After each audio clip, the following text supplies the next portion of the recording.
Bienvenue dans cette séance. Aujourd'hui, on va entamer la deuxième partie du cours, la saisie des fonctions. On va voir une nouvelle fonction, la fonction si.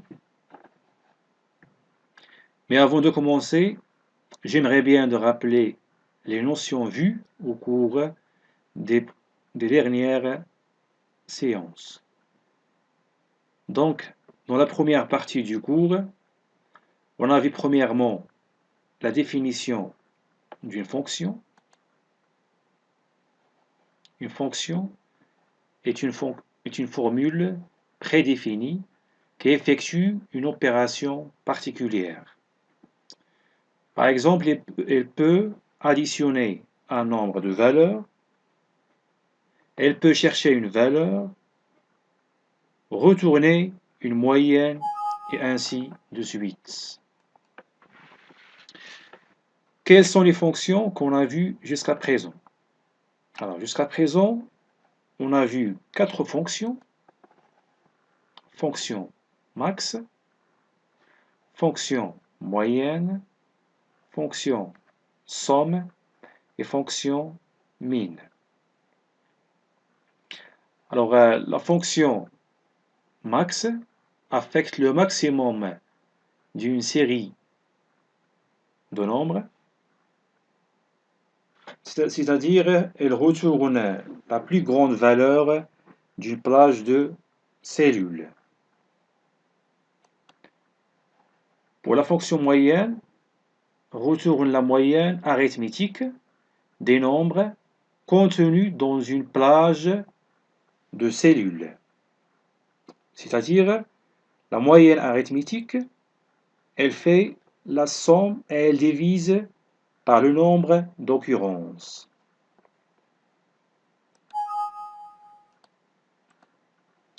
La fonction somme additionne tous les nombres contenus dans une plage de cellules. C'est-à-dire, elle fait la somme ou bien d'un ensemble de nombres ou bien de valeurs contenues dans ou bien dans des cellules.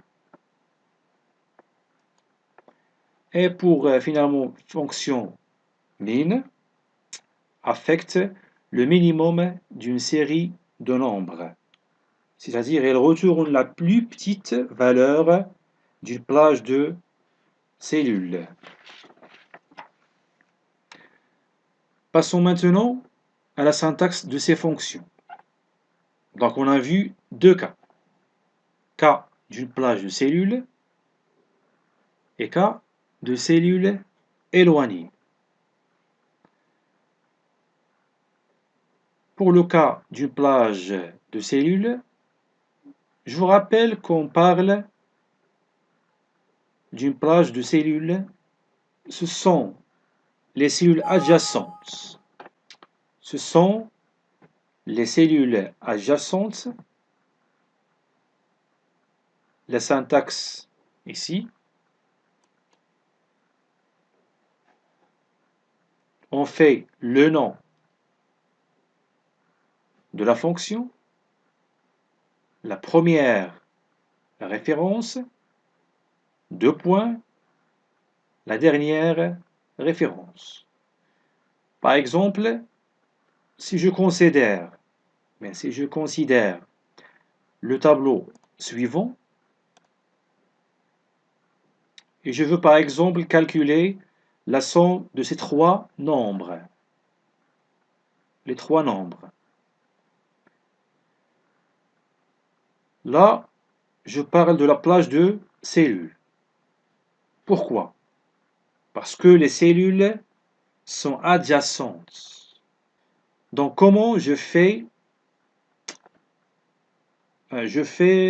somme égale somme B3, la référence de la première cellule,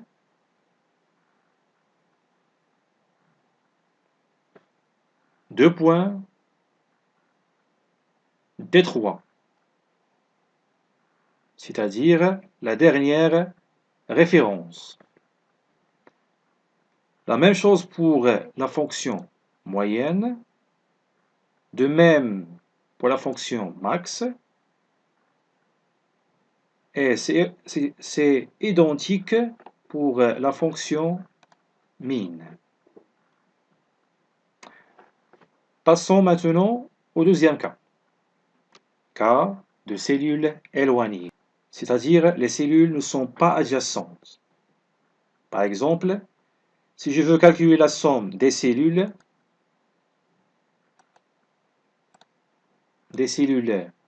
A1, B3 et B5, et si les cellules sont éloignées, la syntaxe est la suivante. Je mets le nom de la fonction,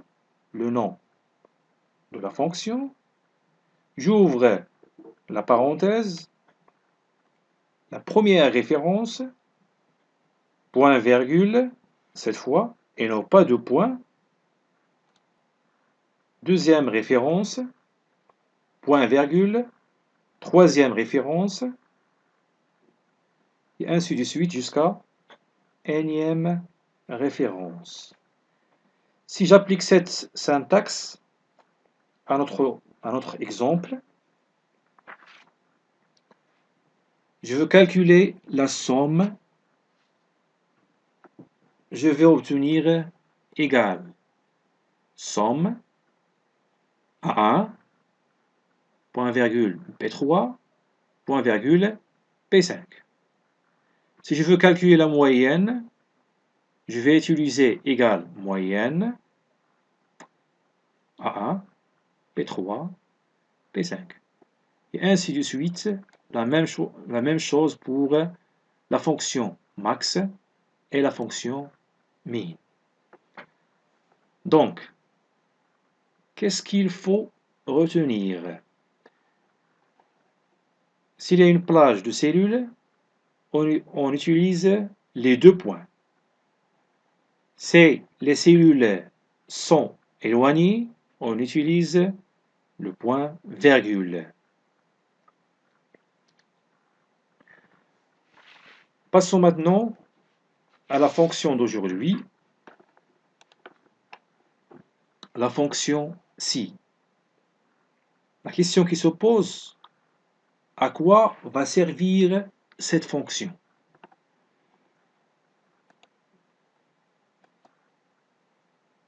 Donc, la fonction si est utilisée pour effectuer un test conditionnel sur des valeurs et des formules. Je m'explique. Donc, on fait appel à la fonction si on va poser une condition et à la suite de la vérification de cette condition, on va retourner une valeur si la condition est vraie et une autre valeur si cette condition est fausse. C'est-à-dire, si la condition est vérifiée, je vais obtenir une valeur. Si la condition n'est pas vérifiée, n'est pas réalisée, n'est pas satisfaite, je vais obtenir une autre valeur. C'est ce qu'on appelle le résultat de la fonction si. Donc la fonction si renvoie une valeur si la condition que vous spécifiez est vraie et une autre valeur si cette condition est fausse. Je vais expliquer davantage le fonctionnement de la fonction si. Donc premièrement, il faut spécifier un test. Il faut spécifier un test. Il faut poser une condition. Par exemple, voir si la note est supérieure à 10, voir si la température est inférieure à un niveau spécifié. Alors ça, c'est une condition.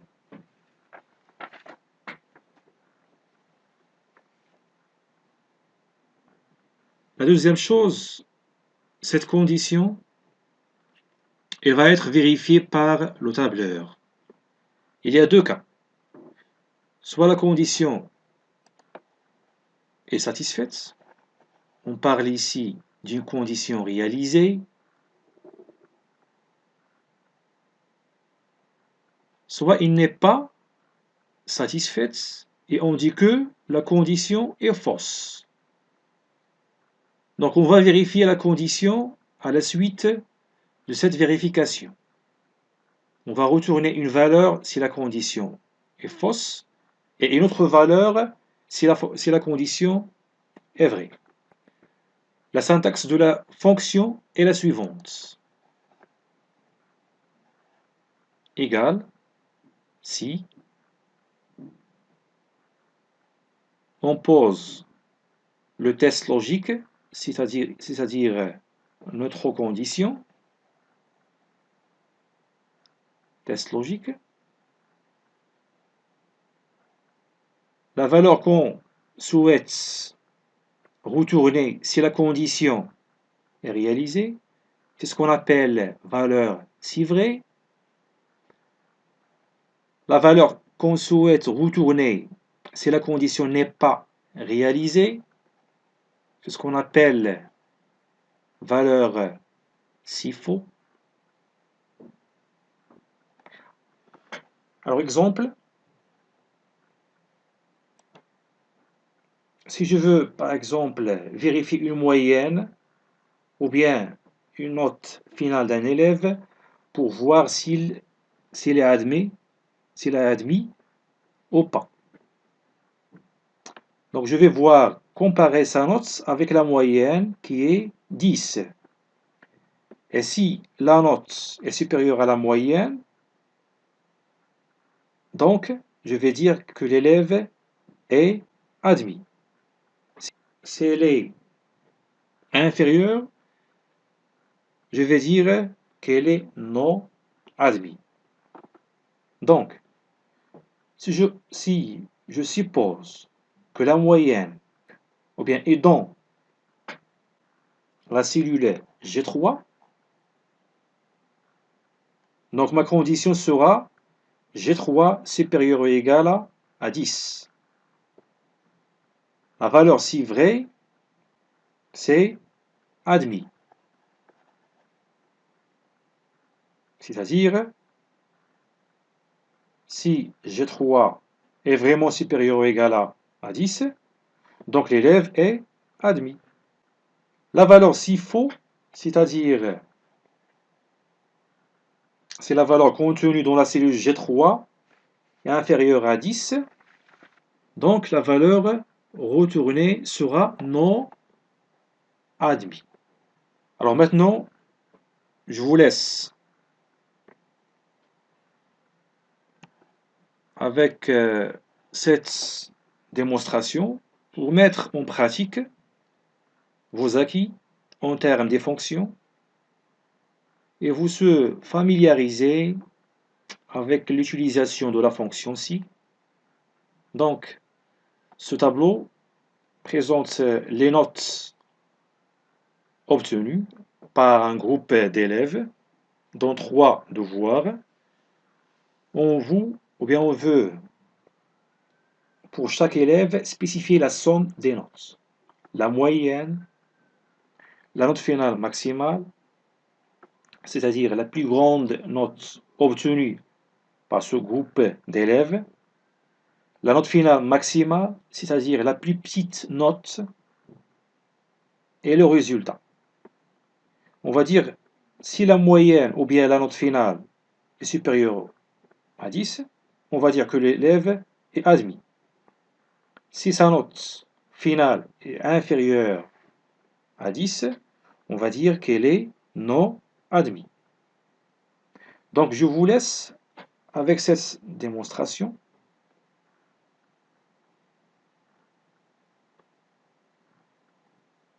Pour calculer la somme des notes, on va faire égal somme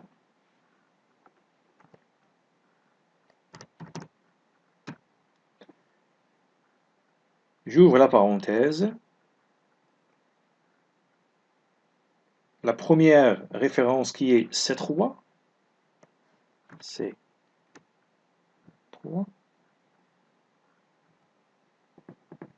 deux points. La dernière référence, E3. Entrée. Passons maintenant à la moyenne égale moyenne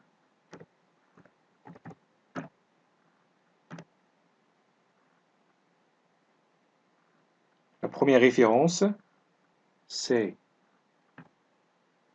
3 puisqu'il s'agit d'une plage de cellules, deux points. Je peux cliquer sur la dernière référence au lieu de la taper.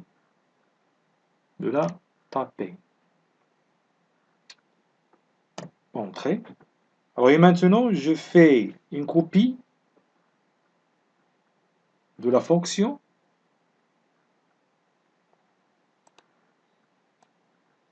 somme et la même chose pour la moyenne. Pour la note finale maximale, je fais égal.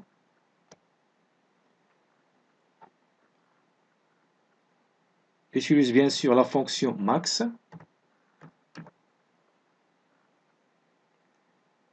Les notes existent dans la colonne G.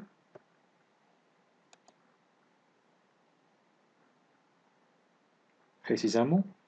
Dans la plage de G3 à G6.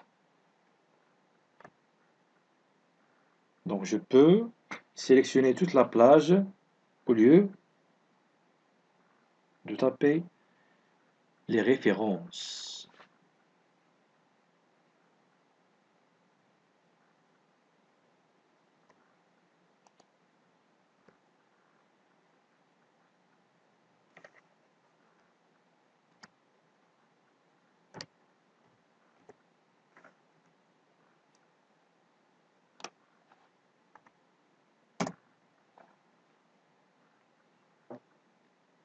Passons maintenant à la fonction si. Alors je fais égal si, j'ouvre la parenthèse, je mets mon test logique, je vais voir si la moyenne est supérieure à 10. La moyenne existe dans la cellule G3.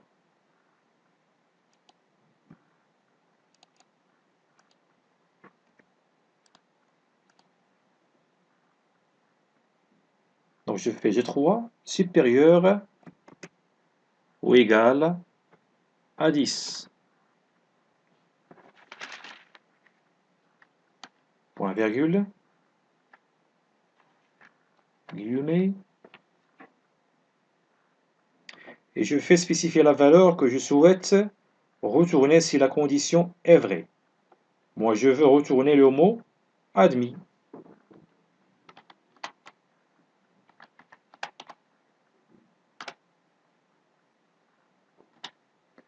Et elle vous passe à la valeur si faux, je vous retourner non admis.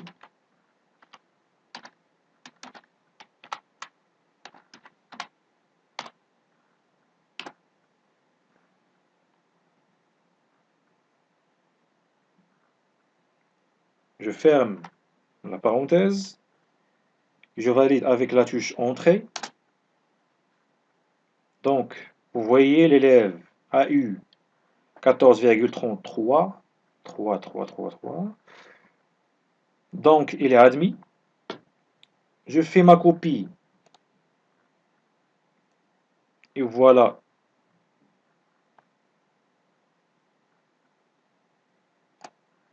Et voilà Donc la fonction retourne les résultats souhaités. Pour les élèves qui ont une moyenne inférieure à 10, le résultat, c'est non admis. Pour les élèves qui ont une note finale supérieure à 10, j'ai retourné admis. Je vous souhaite que vous avez bien compris cette leçon. Si vous avez des questions, n'hésitez pas à me contacter. À bientôt.